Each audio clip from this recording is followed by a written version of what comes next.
In my very final conclusion, join me in listening to these wise sayings on murder. 1.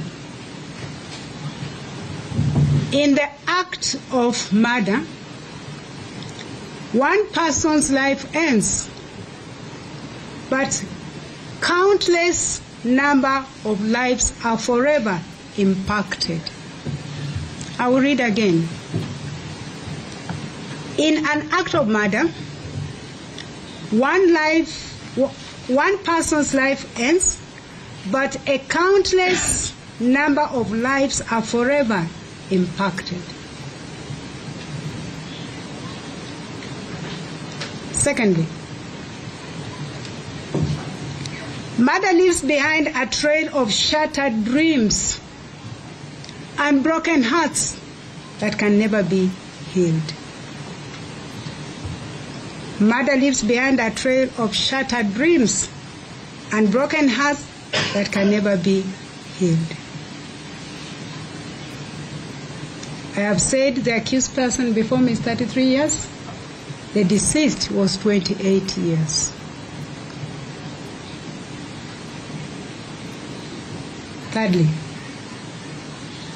the act of murder is a heinous crime that challenges the moral fabric of society and demands justice. And so it is not just a loss to the immediate family. Of course it is in the highest degree, but it's a loss to the society when one is killed unlawfully. And so, based on everything I have said,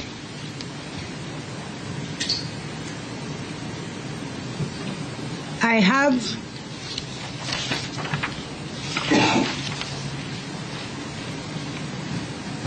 ordered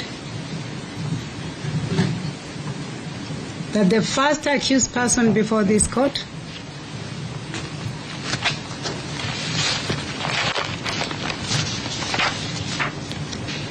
being Joseph Kuria Irungu alias Jowie,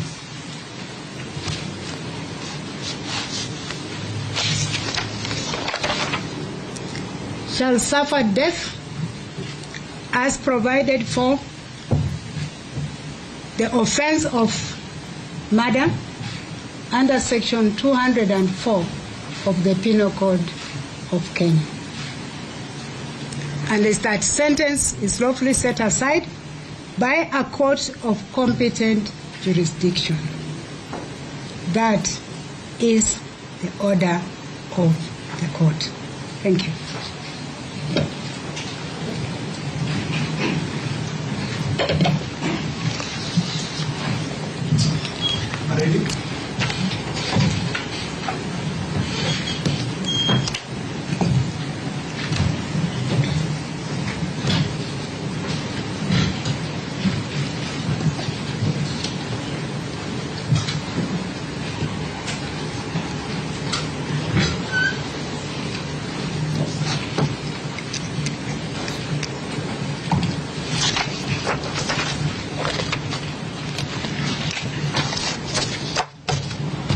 Yes, Counsel. Yes, my lady. For purposes of appeal,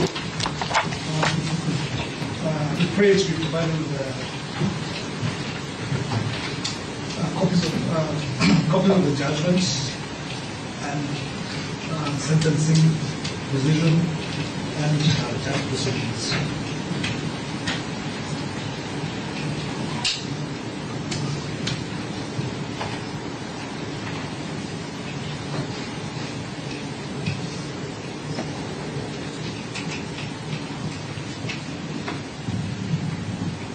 Any other counsel wish to address the court? Melody, patient for the state's apologies are states. We just want to thank the courts for bringing this matter to a close.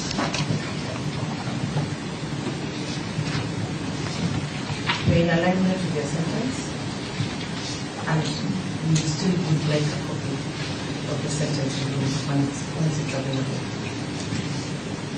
But we are grateful for the court's indulgence and the way it has handled this matter. Any other? Yes, my lady, on behalf of the victim's family, we also wish to thank the court for sincerely the manner in which the court has handled the proceedings. The family became justice was being done. We also wish that the court suffices with putting the sentence in judgment to pass the sentence. Thank you.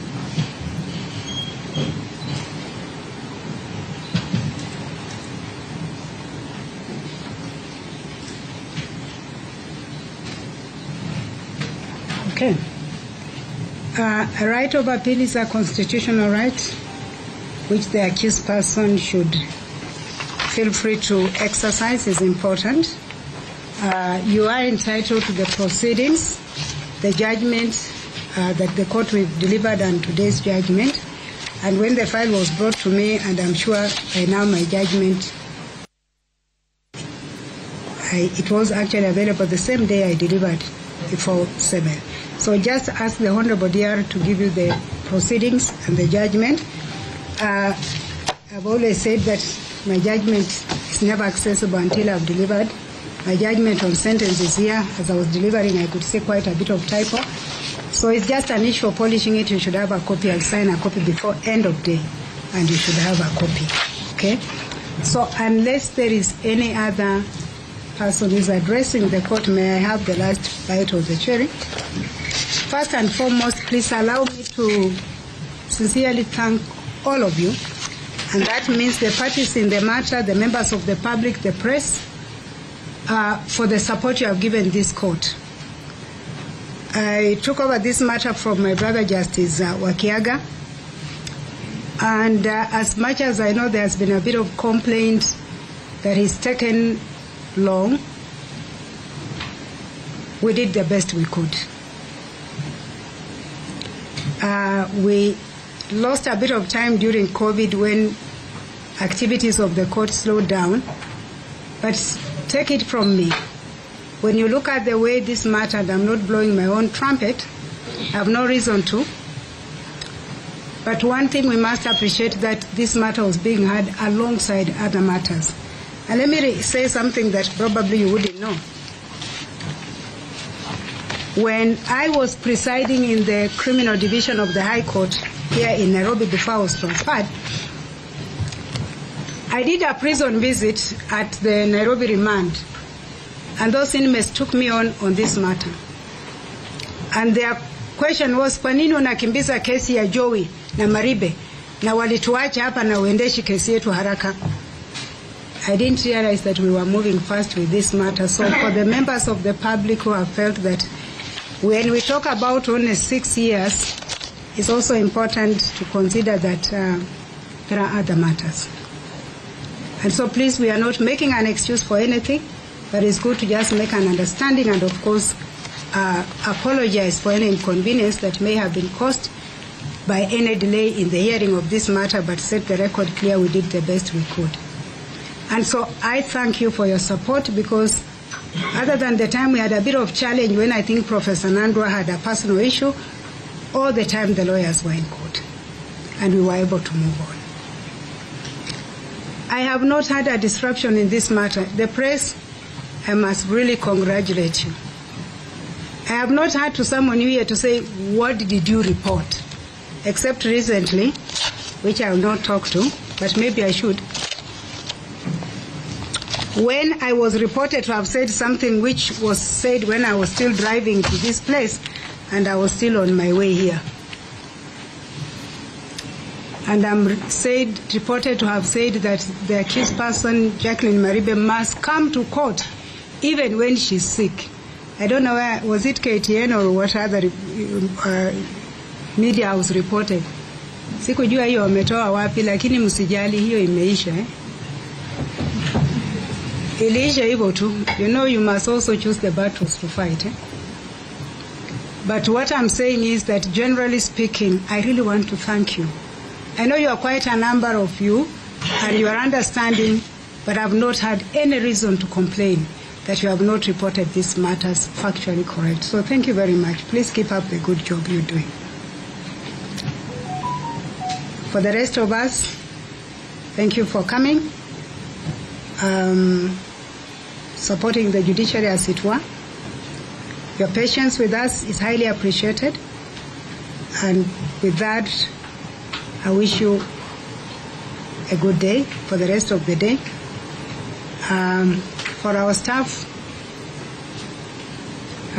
the court assistant, and of course, my other good friends. I can even see one whom I've worked with for a long time, the gentleman there. Tumefanya kazi miaka ngapi? Over 10, eh?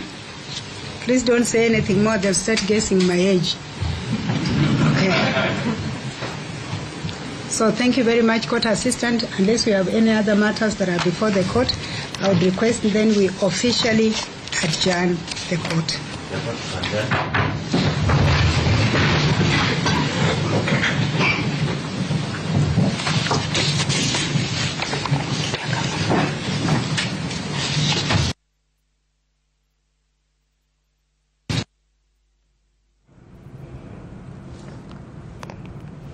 Na mtazamaji, hiyo ni hukumu ambayo imesomwa hivi sasa na Jaji Grace Nzioka, kwani Jowie Irungu maarufu kama Jowie kwa hivi sasa amehukumiwa kifo. Jaji Grace Nzioka amesema kwamba amempata Jowie na makosa na anastahili kutangamana na jamii hiyo na kumhukumu kifo.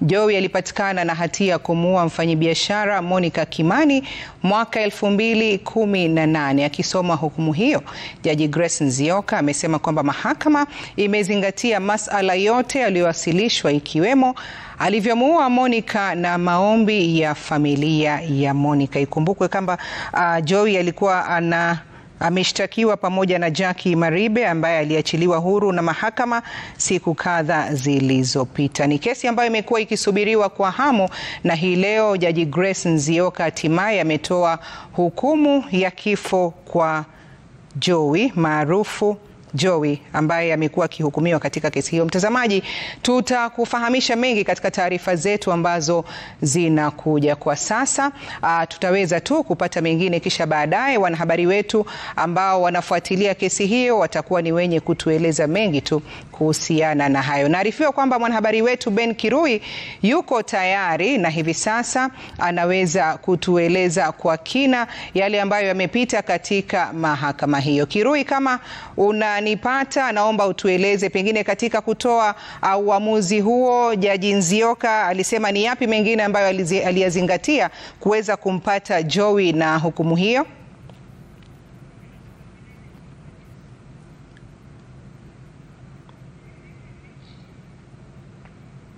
Na Kirui, kama unanipata, tungependa kujua kutoka kwako, umekuwa mahakamani kuanzia wakati ambapo hukumu hiyo ilikuwa inasomwa. Je, ni yapi mengine ambayo Jaji Nzioka aliweza kuyazingatia kabla ya kupitisha hukumu hiyo?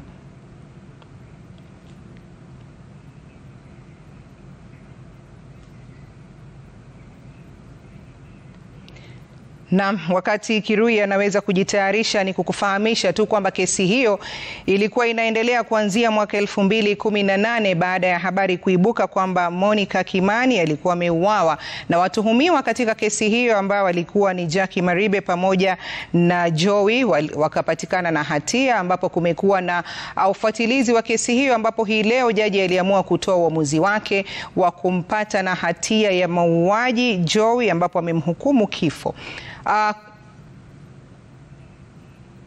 Na basi tutakomea hapo kwa sasa. Iwapo tutampata mwanahabari wetu, tutarejea ili tuweze kukufahamisha zaidi.